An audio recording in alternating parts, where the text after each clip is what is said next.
du rôle état bokkul ci rôle am muy leble ay xar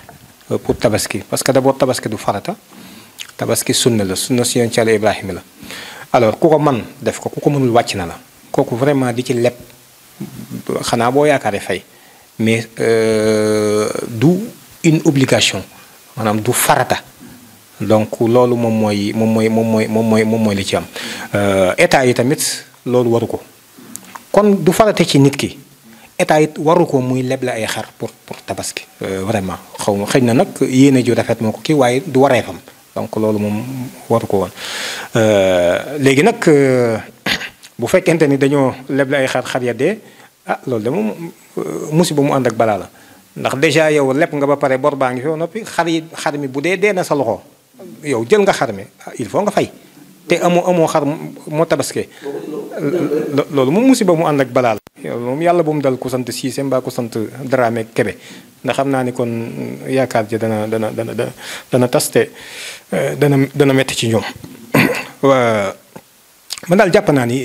l'homo sénégalensis am na liggéey boo xam ni warees na ko cee defaat ci nit ñi xàmmee luy farata ak lu dul farata loo xam ne si wareef la ak loo xam ne si du wareef sénégalais yi dafa bari yu ñu jaxase ba finalement dana leen dugal ci ay coono ak fitna yoo xam ni boo ko toppee ba ci biir itamit wax dëgg yàlla mënoon na leen ci bañ a fekk loolu daal laa ci gis ni vraiment mat war nañu ko ci jànge loolu nag kenn ku ci ne duñu la bàyyee nga defal ko si bopp état moom mooy am volonté bi nit ñi tamit jóg gunge ko ci loolu ñu fexe soppi waat suñu nekk ak suñu nekkin xam nga dañuy wax souvent ni sénégalais yi bëgg nañ lool ak soppat ak changement waaye sénégalais yi pare wuñu pour changer ci seen bopp léegi ñun nit ñi suñu changé wul lan mooy changé lan nit ñi ñooy changé pour changement maanaam en réalité en tout cas changement boo xam ne dana durable te dana am jeexit ci askan wi. entrepreneuriat lañ wax. rapide pour liggéey la leble xaru tabaski liggéeyoo ci da nga koy lekk laajal gaa yi sant Siise Kebe dañ koy lekk kooku ana entrepreneuriat ba kooku liggéeyoo ci donc loolu du vocation loolu du jaaduwul loolu en réalité man dama xamul lan moo tax ñu def ko mais normalement ñi ko def dañ leen war a topp parce que loolu dafa jalgati yoon entrepreneuriat ñoom dañuy leble pour nit ñi liggéey nga leble nit kuy noos kuy feet noos la di mais wala man maa comprendre DER ci entrepreneuriat maanaam yaxantu nit kuy liggéey kër ci dara ñu mën koo jàppale jox ko ay fonds pour mu mën caa suqaliku loolu la waaye nag ñu def ko lu accéléré loo xam si entrepreneuriat rapide la loolu mooy DER non alors nga ni da ngay leble ay xaalis wala ay xar pour nit ñi noos feet moom noos la am déet yow ma iid bisub noos la ngay leble nit ñuy noos mais kooku wàcc nañ seen vocation ñooñu dañ leen war a topp ci yoon soo considéré li ma la wax quoi laa wax objet maanaam li leen taxoon a jóg defuñu ko leen tax a jóg ay nit ñuy liggéey di yaxantu mën a produire dara mën a jariñ seen bopp mën a delloowaat xaalis bañ leen jox mais tey jii fi mu ne kuy tabaski mais kooku moom nekk na ci ay difficulté nga lebal ko xëy na ñàkkul ni am na ñoo xam ne sax mën nañoo fayaat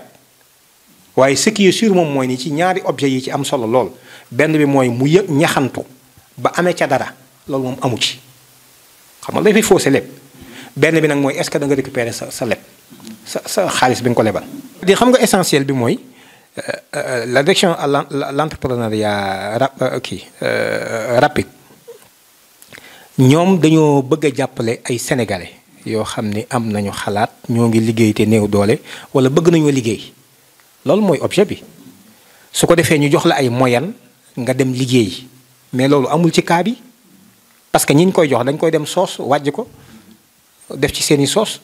boole ko mburu comme ni ko gars yi sant Dramé ak Siise di defe ak wàdd su ko defee loolu xam nga forcé wu na beneen bi des nag mooy ni ki nga lebal muy liggéey tamit dangaa yaakaar mu fay la mais ñii noose xaalis bi ndax danañ la fay ndax dañ fay kon ñaar yooyu yëpp fi mu ne daf lay rëcc benn moom rëcc la bi ci des mën na laa rëcc mooy ki ko jëndee xar moom lekk na ko liggéeyu ci léegi est-ce que am na moyen fay la ko jàppoon bu ko bàyyiwul ndax dana la fay c'est ça le problème nga xam ne kon peut-être nga am ci taux de couverture bu 50% lu jafe lay doon ñi leb ñëpp xaaj bi fay la dana ci jafe trop. te bu loolu bu posé woo ñoom ñi ñu ko lebal doonuñu responsable ñoom ñi ko deble ñooy responsable moo tax je pense que ni xawma kan moo def loolu waaye ki ko def dañ ko war a topp ci yoon. waaw non dafa jalgati yoon. dafa jalgati yoon te jalgati yoon moom amul citoyen amul institution ku ko def dañu war a teg ci yoon. tout le monde ñëpp ci maase yam loolu la ñuy wax détournement d'objectif la li taxoon jóg ñu bàyyi ko fa def leneen loolu la c'est pas permis c'est pas tolérable aussi ça doit être sanctionné loolu cas boobu warul sax di ñu koy kii. ni xëy na sax yéene ji mën naa rafet waaye nag xam nga yéene ji lu mu rafet dañ koy dëppale ak yoon on est dans un état de droit. amuñu droit ci taxawal benn direction boo xam ne pour leble nit ñuy liggéey la ñu jël loolu di ko jox ay nit ñuy noos feet moom noos la rek tabaski gars yi dañuy noos tout simplement. c'est vrai que ni sunna la ci diine waxuma pour woyofal ko nag aussi parce que Sénégal dafa naqaree waxee waaye dama ni maanaam nit kuy feetu mu leer la ni li nga koy lebal moom da koy lekk da ciy noos bisu fiit la lu dagan la kooku liggéeyul ci loolu liggéeyu ci xarma dañ koy lekk mu jeex. du dëgg ay wàjj lañ koy def ak leneen alors te par contre fonds yooyu mi ngi waroon a dem ci alal juy liggéey